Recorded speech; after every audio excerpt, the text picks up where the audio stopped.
Hi hello friends, welcome back to my YouTube channel. ಎಲ್ಲರೂ ಹೇಗಿದ್ದೀರಾ? I hope ಎಲ್ಲರೂ ಚೆನ್ನಾಗಿದ್ದೀರಾ ಅಂತ ಭಾವಿಸ್ತಾ ನನ್ನ ಇವತ್ತಿನ ವಿಡಿಯೋನ ಶುರು ಮಾಡ್ತಾ ಇದ್ದೀನಿ. ಮನೆ ಕ್ಲೀನಿಂಗ್ ನಡೀತಾ ಇತ್ತೆ. ಈ ಕಡೆ ರೂಮ್ದು ಇದು ಕ್ಲೀನ್ ಮಾಡಿಬಿಟ್ಟು ಆ ಕಡೆ ಮಾಡಿದ್ರೆ ಇದು ರೂಮ್ ಕ್ಲೀನಿಂಗ್ ಎಲ್ಲ ಗ್ಲಾಸ್ನ ಹೊಸ್ಕೊಟ್ಟಿದ್ದಾರೆ ಒಂಚೂರ ರೀ. ಒಳ್ಳೆ ಮನುಷ್ಯ ಮಗ ತೋರಿಸಿ ನನ್ನ ಯಾಕೆ ಕೊಡಿಸ್ಬೇಕು?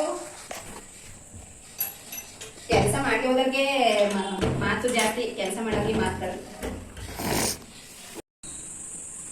ಏನು ಟೈಮ್ ಎಷ್ಟಾಗಿದ್ದು?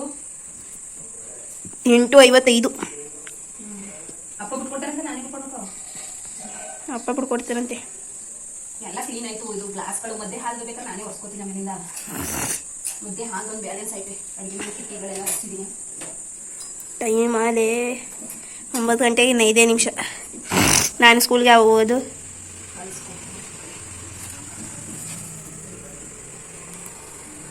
ಸುಮ್ಮನೆ ಹೇಳಿದ್ದು. ಸ್ಕೂಲ್ಗೆ ಹೋಗೋಕ್ಕೆ ಬಿಡ್ತಿಲ್ವ? ವಿಡಿಯೋ ಮಾಡ್ಕೊಂಡೆ ನಿಂತ್ಕೊಂತ ಕೂತ್ಕೊಂಡಿಲ್ಲ. ದವಣಿ ಈ ಥರದ್ದೆಲ್ಲ ತಗೊಳ್ತಿದ್ರು, ಅದನ್ನೇ ಖುಷಿ. ಅವಾಗ ಅಂದರೆ ಕೆಲಸ ಏನೂ ಇರಲಿಲ್ಲ. ಆಗಿನ ಪರಿಸ್ಥಿತಿ ನಮ್ಮ ಅಮ್ಮದಿರಿಗೆ ಗೊತ್ತಿರ್ತಿತ್ತು.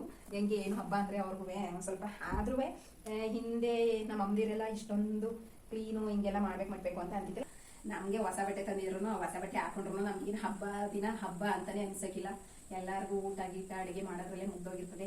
ಹಬ್ಬ ಆದ್ಮೇಲೂ ಕ್ಲೀನ್ ಮಾಡೋದಿದ್ದೇ ಇರ್ತದೆ. ಹೆಣ್ಮಕ್ಳುಗಳಿಗೆ ಹಬ್ಬ ಆಗೋದ್ ಮುಂಚೆನೂ ಕ್ಲೀನಿಂಗು ಅನ್ನೋದು ಇದ್ದೇ ಇರ್ತದೆ. ಹಬ್ಬ ಬಂತು ಅಂತಂದರೆ ಹೆಣ್ಮಕ್ಳಿಗೆ ಮನೆ ಕ್ಲೀನಿಂಗ್ ಮಾಡೋದ್ರಲ್ಲಿ ಬ್ಯುಸಿ ಆಗಿಬಿಡ್ತಾರೆ. ಹಾಗೆ ಬೆಡ್ಶೀಟ್ಗಳು ಮತ್ತು ಸೋಫಾ ಕವರ್ಗಳು, ಕಾಟ್ ಬೆಡ್ಶೀಟ್ಗಳು ಮತ್ತು ಮಂಚದ ಬೆಡ್ಶೀಟ್ಗಳೆಲ್ಲ ಇವತ್ತು ಎಲ್ಲ ಕ್ಲೀನಿಂಗ್ ನಡೀತೈತೆ.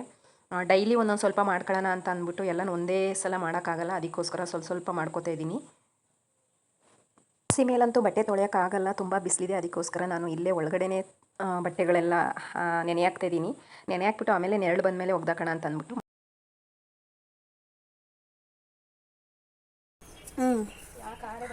ನಿಮಗೆಲ್ಲ ಚಂದ ಹಬ್ಬ ಅಂದರೆ ನಮಗೆ ಯಾವ ಬೈಗ ಯುಗಾದಿ. ಯುಗಾದಿ ಹಬ್ಬಕ್ಕೆ ಎಲ್ಲ ಕ್ಲೀನಿಂಗ್ ಮಾಡ್ಕೊಂಡು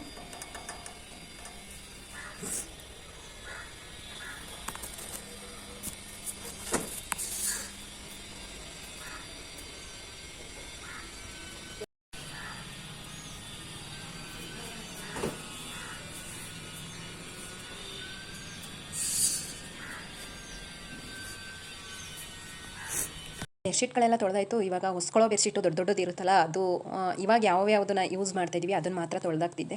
ಅದಕ್ಕೆ 3 ಬೆಡ್ಶೀಟ್ಗಳನ್ನ ತೊಳೆದಾಕೋಣ ಅಂತ ಅಂದ್ಬಿಟ್ಟು ಅದನ್ನು ಒಳಗಡೆ ಮೇಲೆ ನಿಂತ್ಕೊಂಡು ಬಟ್ಟೆ ತೊಳೆಯೋದಾಗಲಿ ಏನೂ ಮಾಡೋಕ್ಕಾಗ್ತಿರ್ಲಿಲ್ಲ. ಅಷ್ಟೊಂದು ಬಿಸಿಲು, ತಾರಸಿ ಎಲ್ಲ ಫುಲ್ ಕಾದಿತ್ತು. ಅದಕ್ಕೋಸ್ಕರ ನಾನು ಇಲ್ಲಿ ಒಳಗಡೆ ನೆನೆ ಹಾಕ್ಕೊಂಡು ಆಮೇಲೆ ವಾಷಿಂಗ್ ಮಿಷಿನ್. ಈ ದೊಡ್ಡ ದೊಡ್ಡ ಬೆಡ್ಶೀಟ್ಗಳಂತೂ ಎತ್ತಕ್ಕಾಗಲ್ಲ, ನೀರು ಗಜ್ಜಿಬಿಟ್ರೆ. ಸದ್ಯ ವಾಷಿಂಗ್ ಮಿಷಿನ್ ಇರೋದಕ್ಕೆ ಸರಿಯಾಗಿದೆ. ಇಲ್ಲೊಂದು ಅಲ್ಲೊಂದು ಎರಡು ಒಟ್ಟಿಗೆ ಹಾಕ್ಬೋದಾ? ಒಂದೆಷ್ಟು ಕೆಜಿ ಬರ್ತದೆ ಅಷ್ಟು ಹಾಕಿ.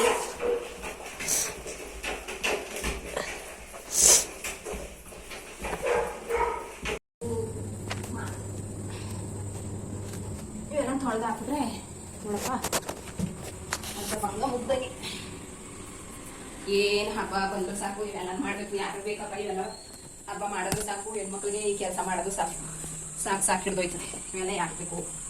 ಇಷ್ಟು ಮ್ಯಾಟನ್ನು ತೊಳಿಬೇಕು. ಇದು ಇದು ಬರೀ ಸುಳ್ಳು. ಆದರೆ ನಮ್ಮಮ್ಮ ಮತ್ತೆ ಸುಳ್ಳು ಹೇಳೋದಿಲ್ಲ, ಎಲ್ಲ ಕೆಲಸನೂ ಮಾಡ್ತೀರಿ.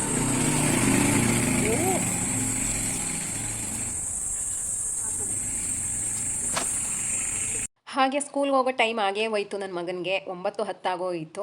ಹಂಗೂ ನಮ್ಮನೆಯವರು ಮನೆಗೆ ಬಂದಿದ್ದರು. ಅವರೇ ಕಳಿಸ್ಬಿಟ್ಟು ಬರ್ತಾರೆ. ನನಗೊಂದು ಕೆಲಸ ಕಮ್ಮಿ ಆಯಿತು ಅಂದ್ಕೊಂಡೆ, ಬಟ್ ಅವ್ರು ಹೋಗಲಿಲ್ಲ, ನಾನೇ ಕಳಿಸ್ಬಿಟ್ಟು ಬಂದೆ. ಲಾಸ್ಟಲ್ಲಿ ಕಾರ್ಪೆಟನ್ನು ಹಾಸ್ಕೊಂಡು ತೊಳಿತಾ ಇದ್ದೆ. ನೀರಿಗೆ ಹಾಕಿದ ತಕ್ಷಣ ಅದನ್ನು ಎತ್ತಕ್ಕೆ ಆಗಲ್ಲ, ಅಷ್ಟು ಭಾರ ಇತ್ತು. ಮನೆಗೆ ವಸ್ತುಗಳು ಬೇಕು ಅಂತ ತಗೋತೀವಿ, ಖುಷಿಪಟ್ಟು ತಗೋತೀವಿ. ಆದರೆ ಕ್ಲೀನ್ ಮಾಡೋದು ಅಂತಂದರೆ ತುಂಬ ಕಷ್ಟ. ಮನೆಗೊಂದು ಹೆಣ್ಣು ಬೇಕವ್ವ, ಹೆತ್ತ ತಾಯಿಗೆ ಮೋಕ್ಷ ದೊರಕಲು ಹೆಣ್ಣು ಬೇಕವ್ವ, ಮನೆಗೊಂದು ಹೆಣ್ಣು ಬೇಕವ್ವ. ಹೆಣ್ಣು ಇರಲವ್ವ, ಮನೆಗೊಂದು ಹೆಣ್ಣು ಬೇಕವ್ವ.